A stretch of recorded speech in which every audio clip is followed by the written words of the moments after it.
Empire.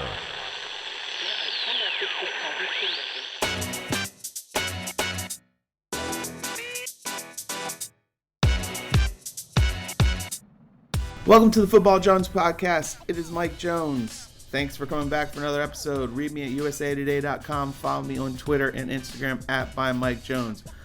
We've got a lot to get to. The big story of the weekend was not about the games, although there was plenty of action on the field on Sunday. Obviously, it was Saturday with Colin Kaepernick and his showdown with the NFL, the workout that he held for himself after backing out of the workout that was hastily thrown together by the league. We talked about this last episode about what we thought it meant, Lorenzo Reyes and I. And today I'm going to be joined by Kimberley Martin, senior NFL writer from Yahoo Sports. And we both have a little bit of a different opinion on this. And so I wanted to get her take on it. So here we go. Kimberley, hey, how are you doing? Good to see you here at this Eagles-Patriots game. And yeah, we're not going to talk about the Eagles and Patriots. I wanted to talk about Kaepernick. Finally, Kaepernick is back in the news. You would think that this Super Bowl rematch, I should say, would take up all of our focus, but not so. Kaepernick is dominating the headlines as always. Yeah, exactly. And we knew that this was going to be compelling on Saturday. We didn't know exactly how it was going to play out, whether the workouts had have just been foiled and not happened, whether it had taken place behind closed doors as the NFL originally planned, or even how it wound up happening with Kaepernick deciding that he didn't want to sign the waiver that the league presented to him, and he wanted to have cameras out there for transparency, and the league wasn't down with that, and so they moved the workout to an hour outside of Atlanta. The news, like he informed them around 2:30, half hour before the workout was supposed to start, and then by now you've probably seen clips. I don't know if you watched it. So what is your take on all this? I mean, it's just like it was already going to kind of a circus-like thing, and then it just went to a whole nother level. Okay, you're giving me your take right now. You're giving me your take. I know. Well, it's my podcast, but that's my point. Good point. I think you and I agree that Kaepernick deserves a shot at the NFL, like a legitimate shot. I got excited about the news of the tryout, not because I'm this staunch Kaepernick supporter, but simply because the NFL has an optics issue where you have a lot of guys, quarterbacks in the league right now that are not good, are just average. And I don't think the league or anybody objectively can look at some of the players that they tried out there, some of the backups that they have, and question and say that Kaepernick isn't good enough to be on an NFL roster. So my whole point is the guy should be on a roster based on the talent, right? Not as a starter. I'm not saying he's a starter, but at least as a backup. Now, I think the fact that had Kaepernick been given an opportunity 2 years ago, I think we would have had a chance to see him do his thing. He could have played himself out of the league at this point or shown I'm legit still. So I think that the circus atmosphere of everything, I think there's blame on both sides. I don't mind Kaepernick changing the venue. Personally, the short notice, I understand that if I was a reporter on the scene, I was not in Atlanta, but if I was on the scene trying to cover it, that would have been problematic for me. It would have felt very last minute, and you would have had this what the hell now moment. But I don't know, at the end of the day, I think he wanted transparency. He wanted media there. He wanted fans or whoever to be able to say, here is the footage. You decide. This is not going to be something that's, what happens is going to be regurgitated through anonymous sources or anything like that. So I can get down with that. I'm not sure if you're with me on that page. No. I have no problem with him changing the venue. I had issue with, okay, they saw the waiver before Saturday at 2:30.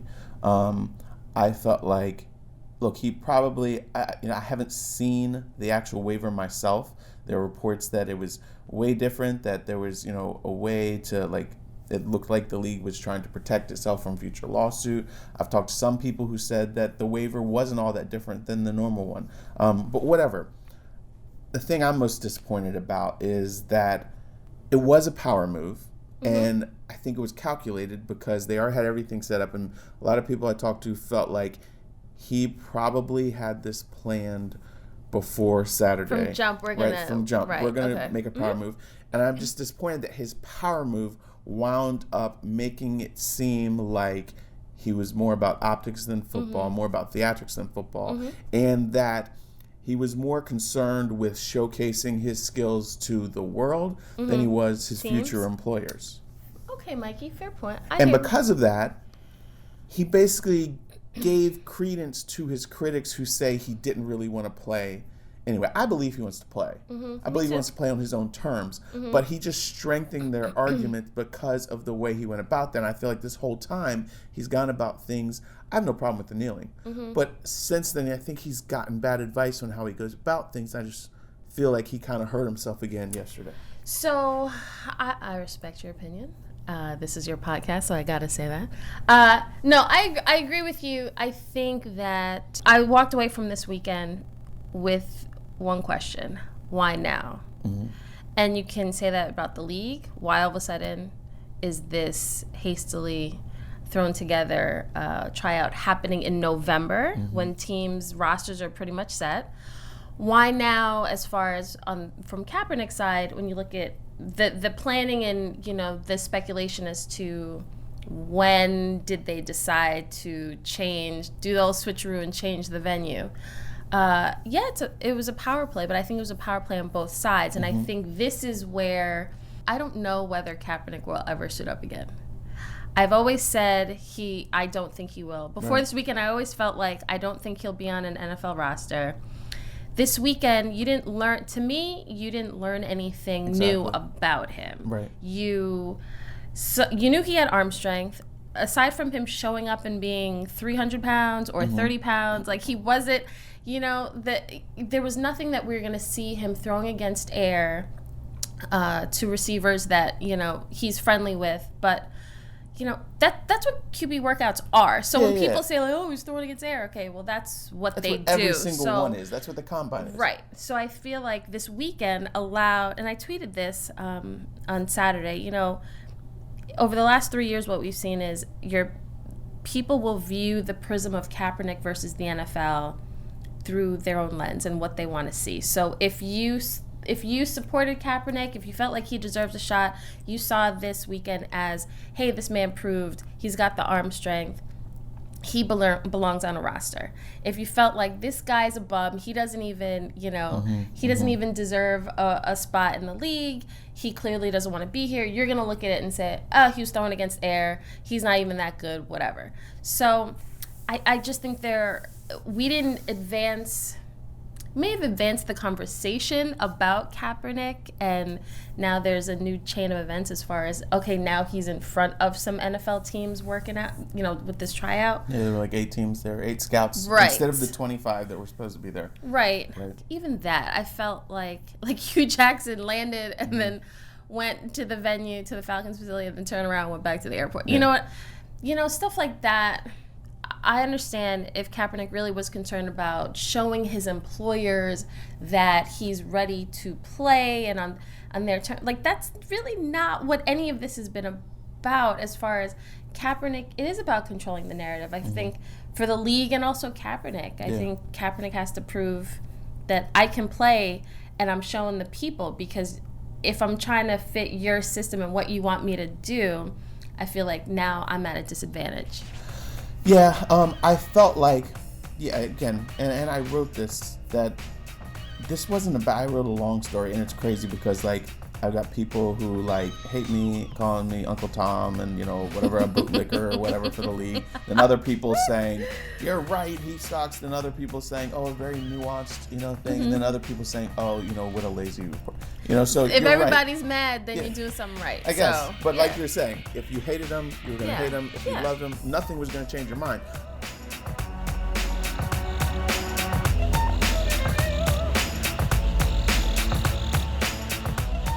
I felt like teams wanted to see, it wasn't so much about seeing him throw. They wanted to see him check off a bunch of specific boxes. They wanted to see if he could be flexible. They wanted to see if he could make it all about business. They wanted to see if he could really show that football is his priority. They wanted to talk to him and find out what his plan was for dealing with criticism, if he could handle tough questions, if he had a plan for the media backlash and fan backlash. And he didn't check off any of those boxes. And so now I feel like it's really, really hard now to envision him signing with someone. I was really skeptical when I first heard about the workouts, but like all last week I was on the phone talking to people, and there were people high up in the league and high up in different branches of the league, not just the league office, who felt like, I think he's going to sign, because Roger Goodell would not have ripped off the scab. We didn't need this circus when there's been a league year where there's been so much off-field drama. They didn't need this unless Goodell had the feeling that somebody was going to sign him. And so I was like, you know what? Maybe it's not on Saturday, but maybe it's a couple weeks. The team has him come in for a follow-up visit. Now, I don't see that happening. Now, here's my counter. Teams, players, executives, whomever, excited, thinking this might be the time. Kaep might be ready. We might be, if he shows us this. It's been 3 years. There have been plenty of opportunities to bring him in, for a workout, for a tryout, for an interview. The guy's been saying he's staying in shape. Again, we go back to the question of why now. It's if these teams, these 25 teams that were represented, if they felt like, oh, we're going down to the Falcons facility, we're going to see Kaep, we're open mind, we're about, let's see what this guy's about. All these teams had opportunities to take a look at him. Completely agree. So I'm skeptical of the organizations or the people that suddenly now are like, oh, okay, this could have been the weekend that Kaep showed us, but had he shown us, we would have signed him, but now it was just a circus. Sort of, I feel like it's a convenient excuse. Then why did they go through the whole thing? Why did Kaepernick go through? Why did anybody? I don't know why. No, I think looking at how it all played out, I thought the league came off far worse. Personally, I think the league came off far worse than Kaepernick. I think if at this point, if you're dealing with the league this long and you've been ostensibly blackballed from the NFL, why would you trust to do anything on the league's term? Why would you want to do anything on the league's term? It should simply be, I'm good enough for a job in the NFL. And once I get an opportunity, then it's on me to show that I'm right. But he hasn't gotten that opportunity. I think had the league, like I said earlier, had a team signed him, given him a chance, like a legitimate chance, he could have shown people what he has or what he doesn't have. Right. The why now also, and this, talking to a bunch of people, digging, Jay-Z had something to do with this. He got a lot of backlash when he said we're past kneeling. And so then since he took that hit, he'd been talking to Goodell about this. I think that there could have been something else at play here as well.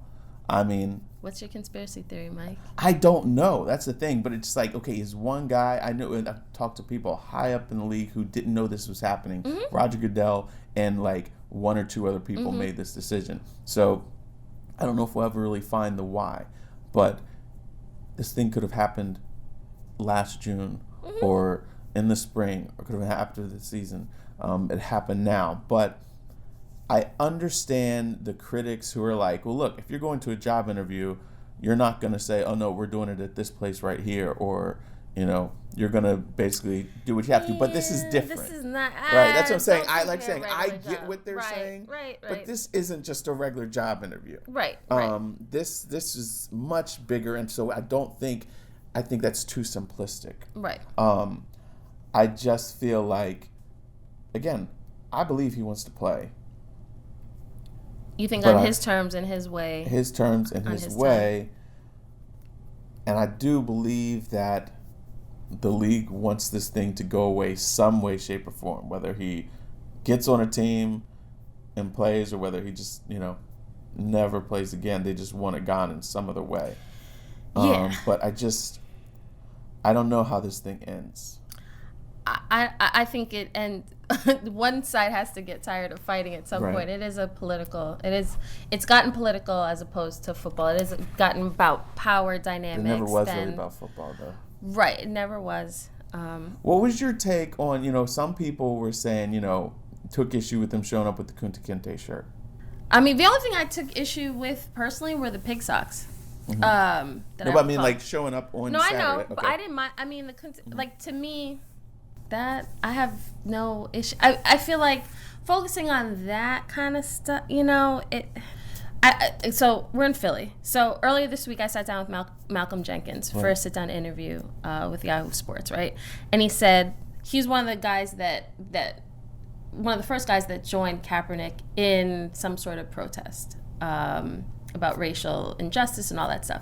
And even the two of them aren't really cool. They haven't spoken in over a year. He said, but even he was like, what more does the man have to do? Like, he got to sell stuff in the stands. Like, the guy has shown that he can play. To me, focusing on the political aspect, like Malcolm Jenkins, Kenny Stills, all these guys, like Anquan Bolden, Josh Norman, Demario Davis, they all do things in the community, great things in the community, all have protested, used their platform to amplify their messages of social justice and other causes. No different than Kaepernick. Even Malcolm Jenkins had said to me, we have the same message. The difference is Kaepernick is out of the league. Eric Reed, he has a job. Kaepernick's still out. So I think when you get caught, I feel like people focus on the Kinte shirt and him not speaking and him disappearing for stretches. I think if you think he deserves a shot, you will look at the football only. Right. But if you're caught up in you don't agree with his message, you don't agree with his tactics, his politics, then your focus is always going to be on what he was wearing. Whether he's done enough to prove himself, and it's not really about football in their eyes.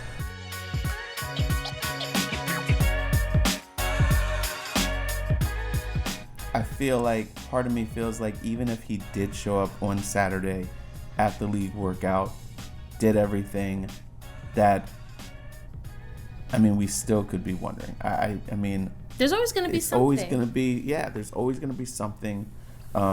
Even that was not just about football, because again, like you said, we saw him throw. Everybody knows this dude didn't forget how to throw.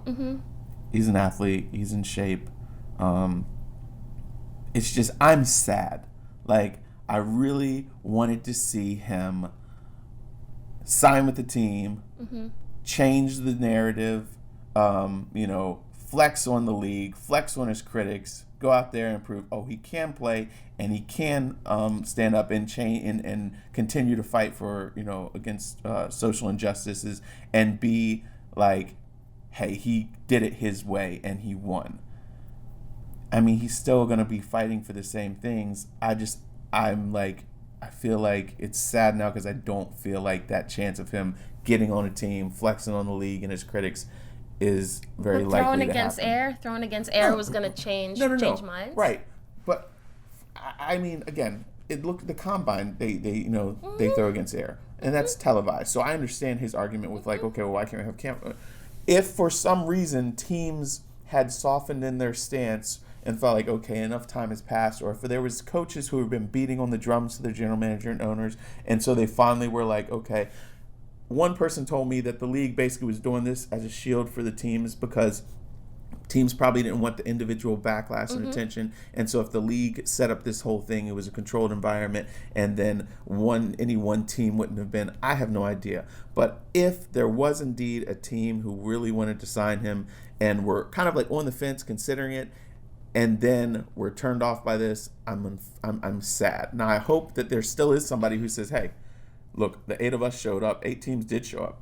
I hope one of them does say, hey, come for a follow-up interview. We don't care about any of this stuff. I just don't know. I guess my hope is pretty much dashed now. Yeah, again, 3 years.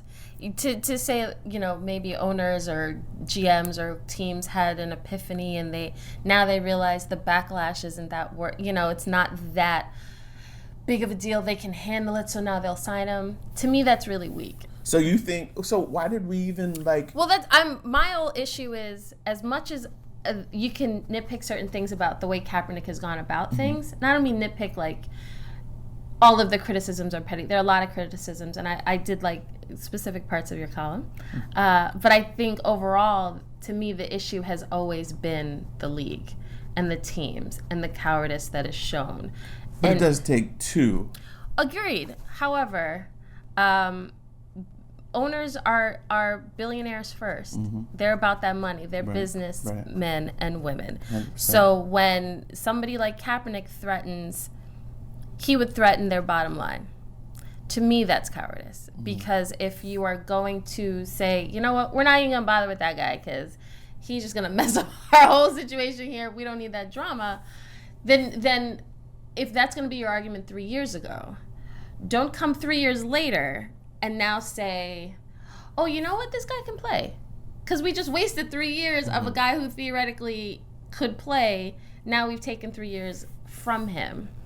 This could have been easily solved. Give the guy a job years ago. Let him show it. Let him show that he's actually legit. If he's not, he would have lost his job, and away we go. But now it's this, what is he? He's now become a martyr. The longer he's do people want to touch him? Does he really want to play? It's just, it's so muddied in so much stuff. And it's a shame because the original message was never about a lack of patriotism or anything like that. Right. It was never anti-military. It was never anti the flag. Right. And people that didn't agree with the message co-opted what he was saying and turned it to something else. And so 3 years later, this is where we are. Yes, this is where we are. And sadly, we're not going anywhere else.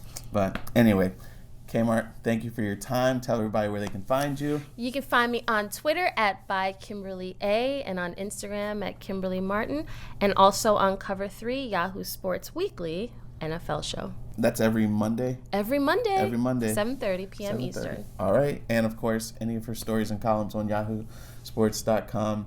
Thanks again for everybody. We'll be coming back to you later this week with more news, notes, observations from around the league. Read me at usatoday.com. Check me out on Twitter, @ByMikeJones, Instagram, @ByMikeJones. Go to iTunes, download, subscribe, tell your friends, leave me a review. Email me if you have questions, suggestions at mjones@usatoday.com. Thanks. Hope you have a great day.